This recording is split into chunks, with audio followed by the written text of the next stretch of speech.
Coming up, Stevie Salas has played on more than 70 albums with legends like Mick Jagger and Rod Stewart. We'll learn more about his rock and roll career. Plus, the fall college sports season is underway. We'll hear about native volleyball players and cross-country runners when we visit with Brent Cahwee. I'm Patty Tolahungva. Join us for those interviews, plus headlines from Indian country today.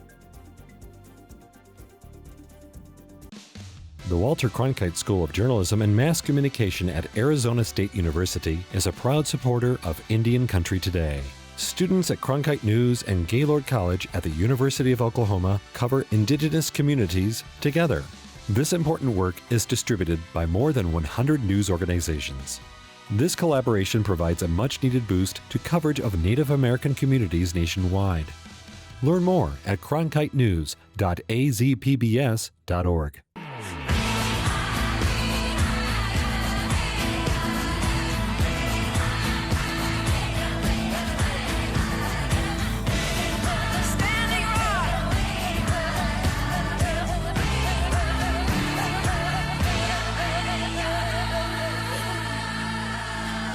This is Indian Country Today. Esquili, yes, thank you for joining us. I'm Patty Tolahungva. The U.S. Supreme Court agrees to hear two new cases involving federal Indian law. On Monday, the High Court said it will hear the case Denezpi versus the United States and another Isleta del Sur Pueblo versus Texas. Denezpi versus Texas comes from a Navajo citizen, Merrill Denezpi. He pleaded guilty in the Court of Indian Offenses to an assault charge in 2017. 6 months later, a federal grand jury in Colorado indicted him on another assault charge based on the same event. He was found guilty and sentenced to 30 years in prison. Denezpi is now contending that because he was prosecuted in two courts, he is at risk to the Constitution's Double Jeopardy Clause. The Double Jeopardy Clause says that no person can be prosecuted twice for the same crime. The Supreme Court will ultimately decide whether the Court of Indian Offenses constitutes a federal agency, which would have barred the second prosecution from happening.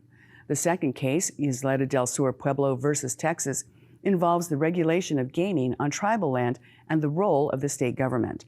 The justices will likely hear the oral arguments for these cases next year, and we can expect a decision by the end of the summer.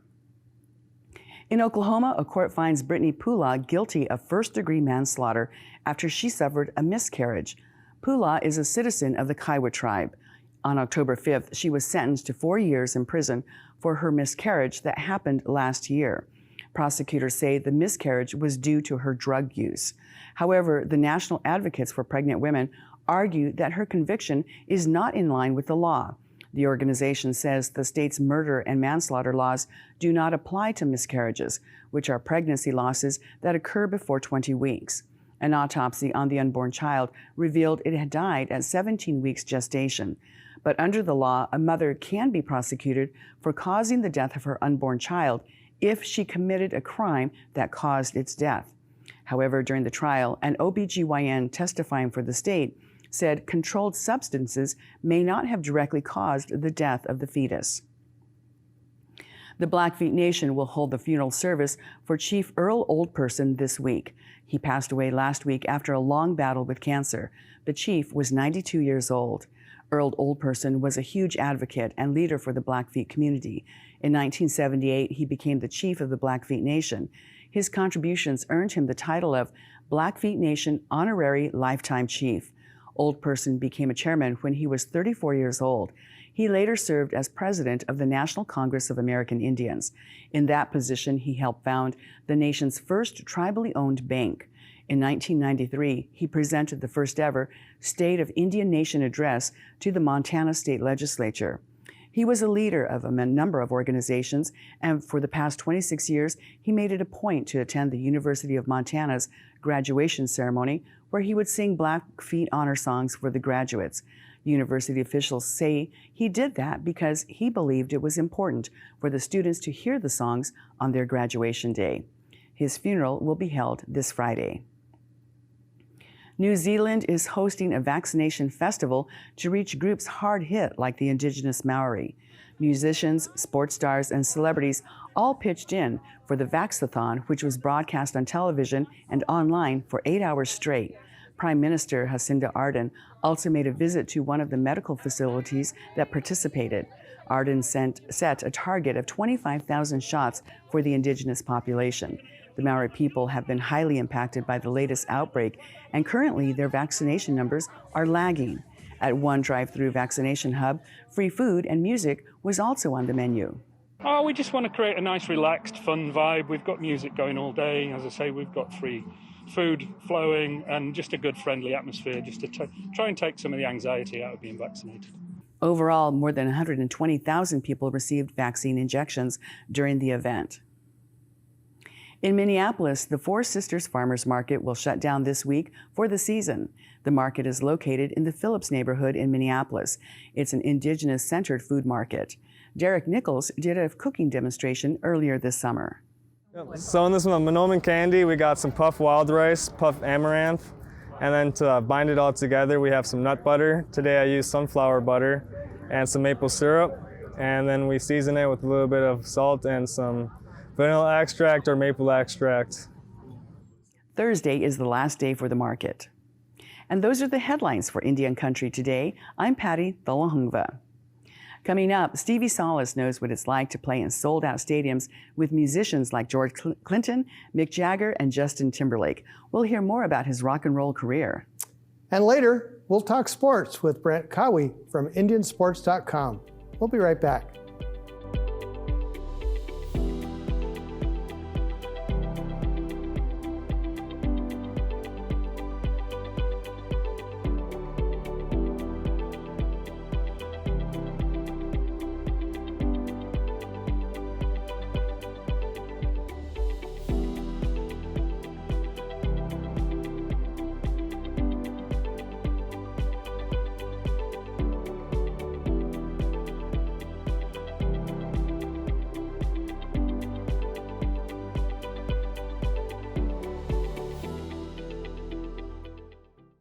Stevie Salas grew up in Oceanside, California, and he had dreams of becoming a rock and roll musician.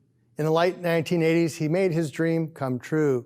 The father of funkadelic music discovered Salas. George Clinton signed him to play on his next album, and the rest is rock history.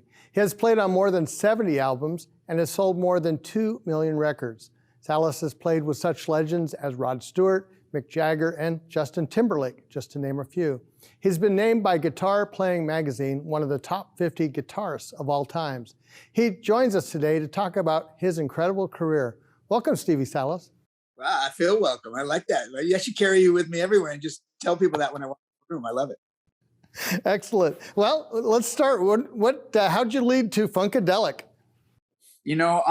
I wrote a book, I think in 2014 or something, and I looked back at my life and I realized that maybe there are no mistakes and everything happens for a reason.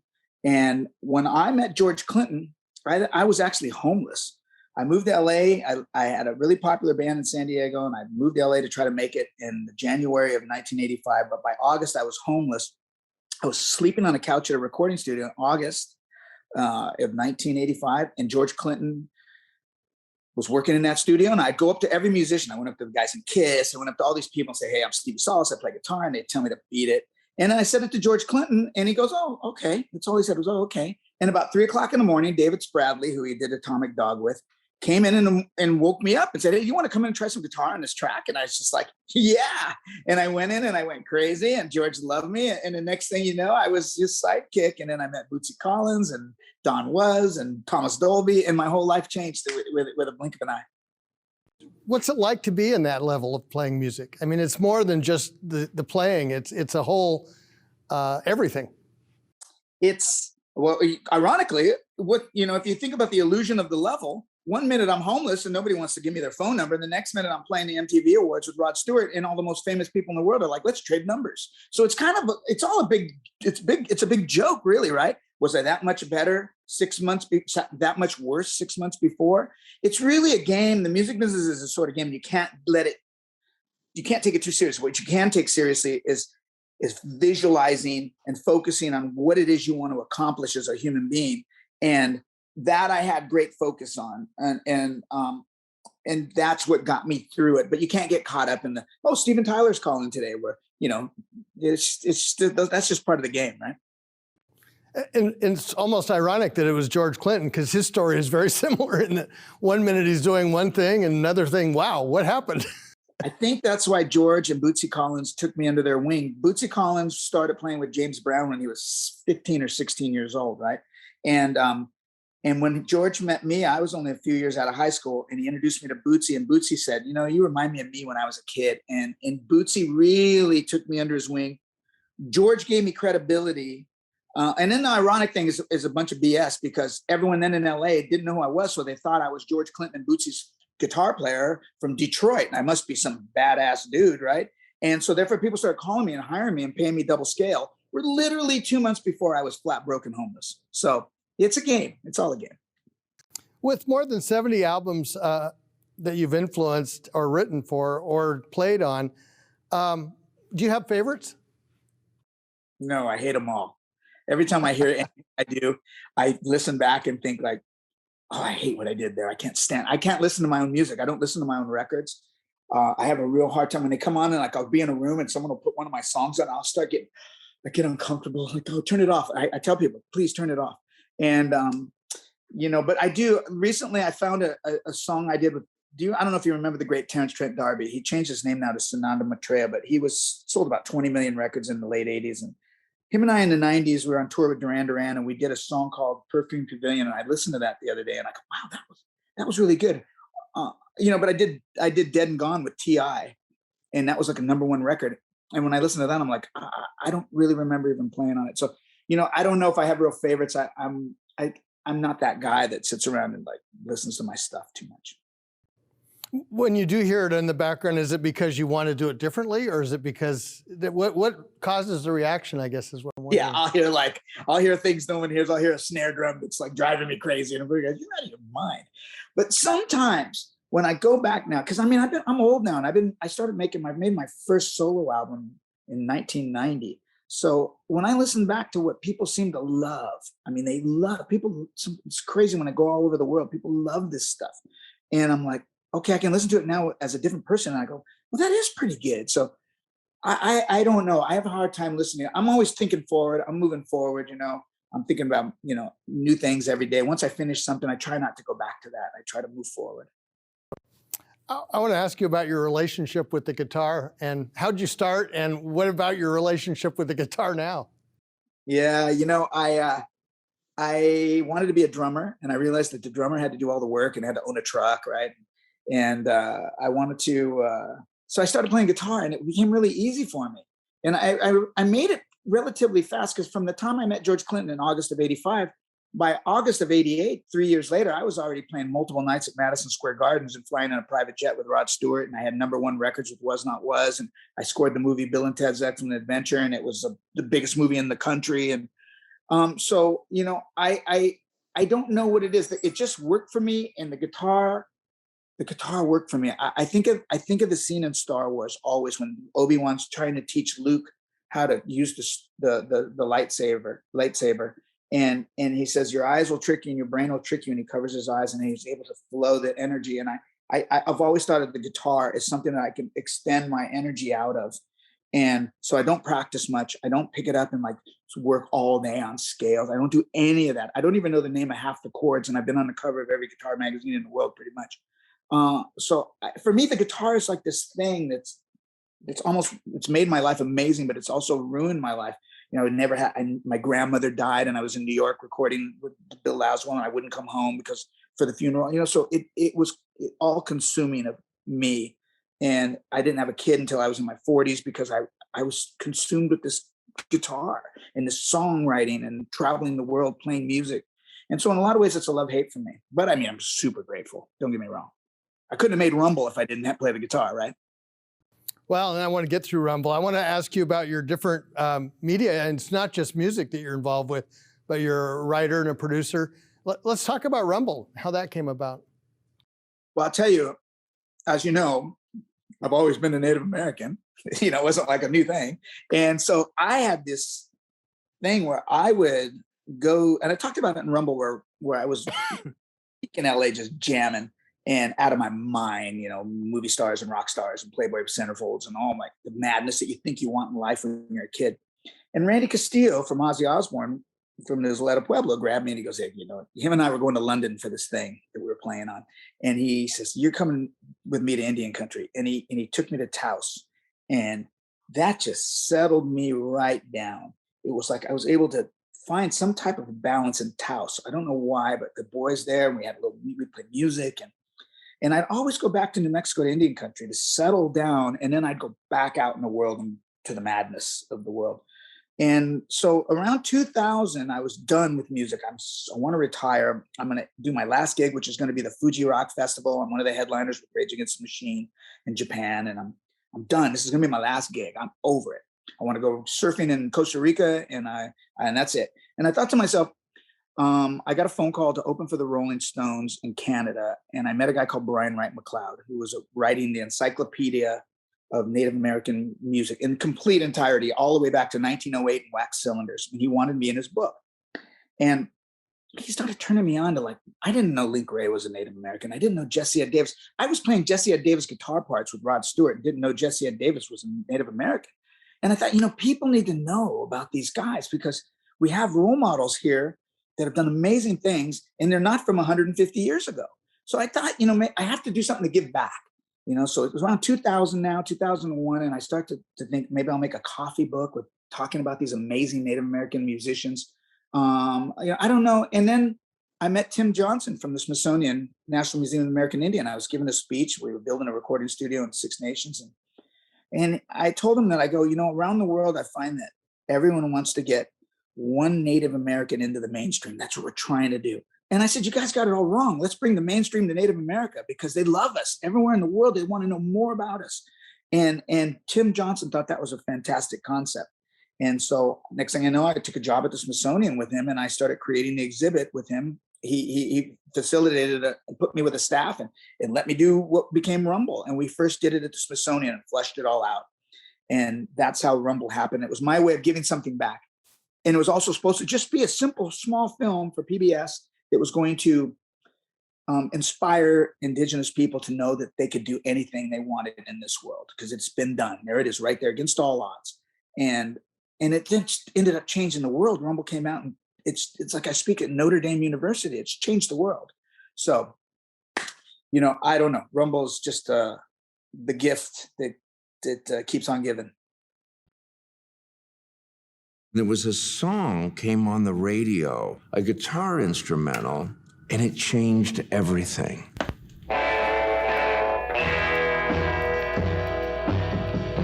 Link Wray, it's rock and roll. Rumble. Yeah, that's the one. Rumble. Hey, Rumble. Rumble had the power to help me say, it. I'm going to be a musician. And then I found out that he was an Indian. The music that we know here in the United States is fully supported by input from Native and Indigenous people. Mr. Randy Castillo! Randy had become one of the most influential heavy metal drummers in the world. Mr. Jesse Ed Davis. I particularly fell in love with Jesse Evan Davis. He was a Taj Mahal, and Taj's album is what spurred me to rock more. And here's your rocking chair lady, Mildred Bailey. From 16 to 20 years old, that's the only thing I listened to was Mildred Bailey. I just said, I want to learn how to sing like her. Figuring out that these people were Indians, and then we started to ask ourselves, why didn't anyone else know that? The great thing about it is it really inspires that narrative of excellence. And with all the other stories out there that were told about Indian country, one of excellence right now is one that's often missing from our discourse.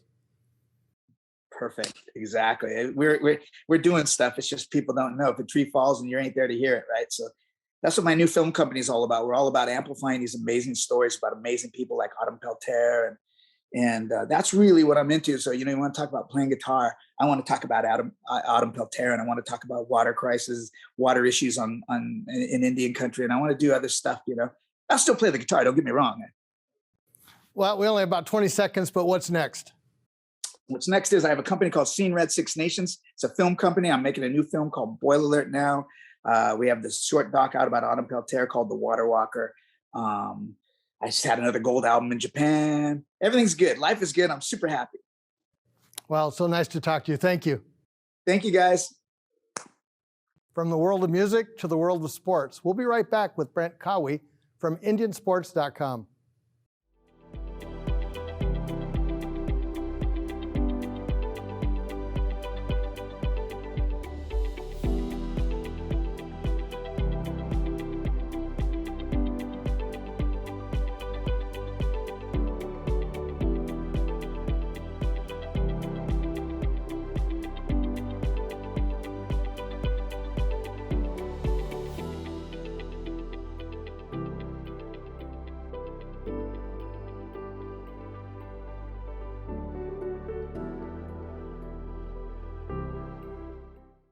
From volleyball to basketball and cross country, the fall sports season is in full swing. We'll break it down now with Brent Cahwee.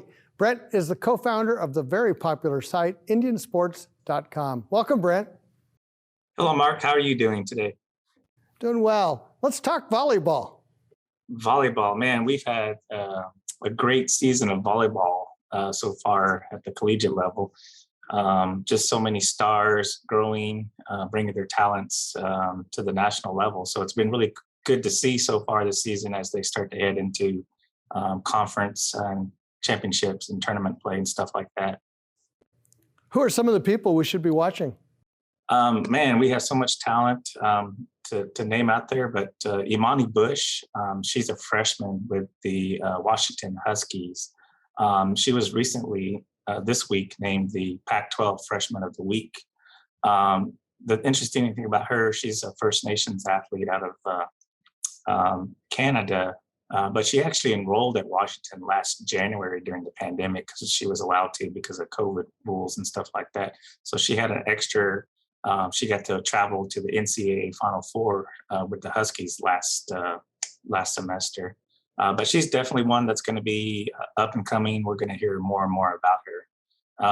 Raynell Jones, another First Nations athlete with the University of Maryland out of the Big Ten Conference. She's second in the nation in blocks right now. And she was most recently named the Big Ten Defensive Player of the Week as well, or Defensive Player of the Week. And then the University of Oklahoma, we have Callie Kimoha, who's from the Osage tribe. She's also a freshman, and she's a libero, and she was recently named Big 12 Rookie of the Week for the second time this season. So just a lot of great players, a lot of great talent, a lot of young talent. Raynell will be finishing up her last year this year, but we got some up-and-coming athletes in that area.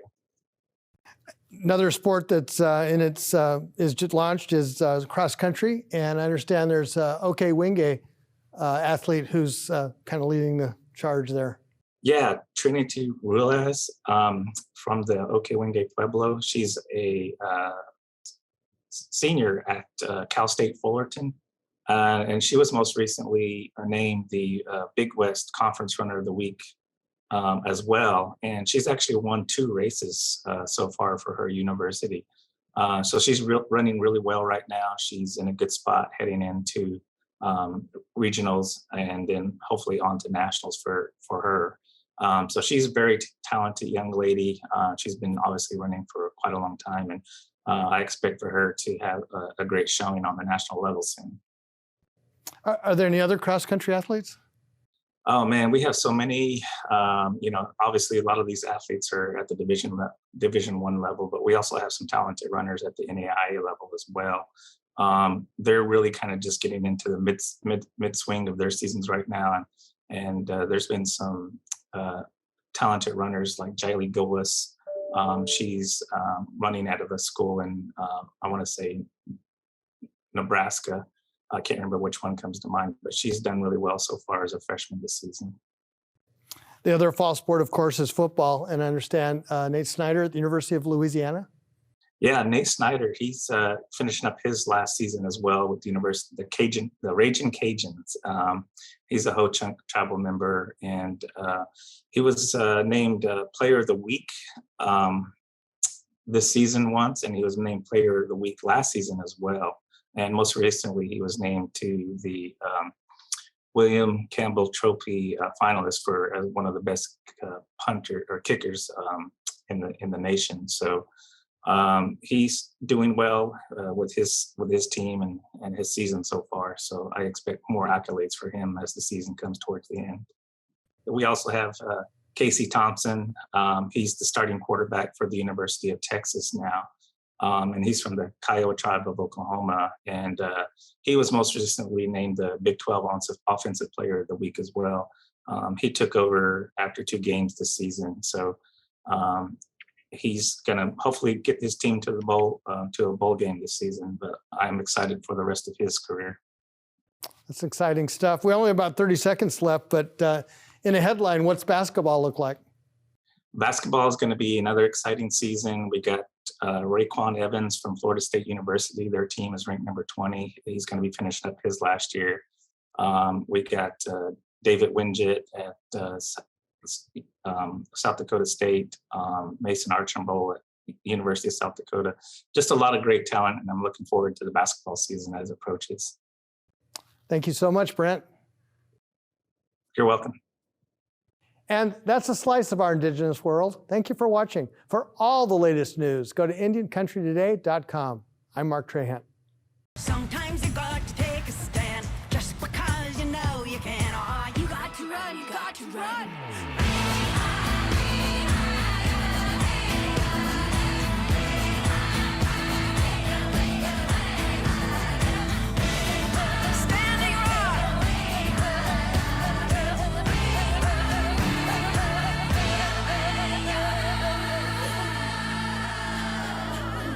This is Indian Country Today.